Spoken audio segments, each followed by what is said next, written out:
Rawteur. We're finally getting another entry in the ROBOCOP franchise, and guess what? It's an origin story. I know. We're a little worn out from the endless wave of origin stories, but you know what? This one might actually be worth it. There's a generation that has zero clue who ROBOCOP even is.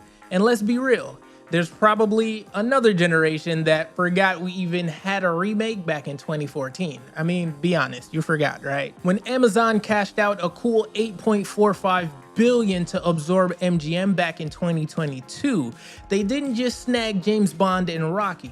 Among those juggernauts was our favorite cyborg cop. Yes, ROBOCOP was part of that billion-dollar buyout, and now Amazon's eyeing it as a franchise that they can, wait for it, capitalize on. Makes sense, right? I mean, the ROBOCOP IP is no slouch.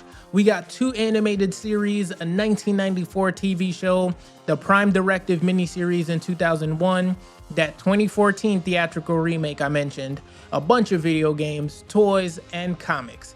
That's a lot of history to work with, and a potential nightmare for Amazon.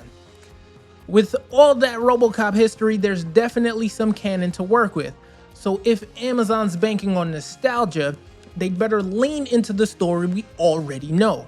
However, if they decide to reinvent the wheel with a brand new origin story, they might just tick off the very fans they spent billions to acquire. I mean, think about it.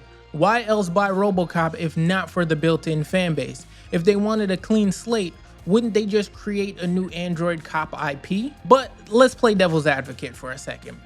Why might a new origin story actually work for ROBOCOP?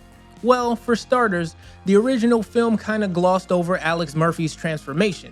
There's a lot of fertile ground there. The psychological trauma, the ethical dilemmas, and the corporate machinations. A new origin story could really dig into the meat of what makes ROBOCOP such a compelling character. Plus, with today's special effects and our evolving relationship with AI and technology, there's potential to make this origin story feel incredibly relevant to modern audiences. Imagine a series that explores the implications of a human mind merged with an AI in today's world. Neuralink. Peter Akko is the executive producer for the upcoming series, and he's also serving as writer and showrunner. Now, here's the part that might make you a little nervous. His track record with sci-fi hasn't exactly been amazing. Remember Moonhaven? Yeah, I never watched it, and neither did most people, and those that did weren't fond of it. It's sitting at a rough 5.5 on IMDb and a 53% popcorn meter. Then there's Extant, which, fun fact, I always confused with The Expanse, but Extant does slightly better with a 6.5 on IMDb and a 62% popcorn meter. And that's pretty much it for his recent sci-fi credentials. Now, don't get me wrong, Akko's had some bangers. He worked on The Office, Elementary, and Dead Like Me. Solid shows, no doubt. But as the guy leading the charge on a ROBOCOP reboot, I was kinda hoping for someone with a denser sci-fi background. Let's face it, rebooting any beloved franchise is no easy task. You've got to balance nostalgia with innovation, respect the source material while bringing something new to the table. It's a tightrope walk and many people have fallen. Remember the 2014 ROBOCOP remake? It tried to update the concept but lost a lot of the original biting satire and gritty charm in the process. This new series will need to learn from those mistakes.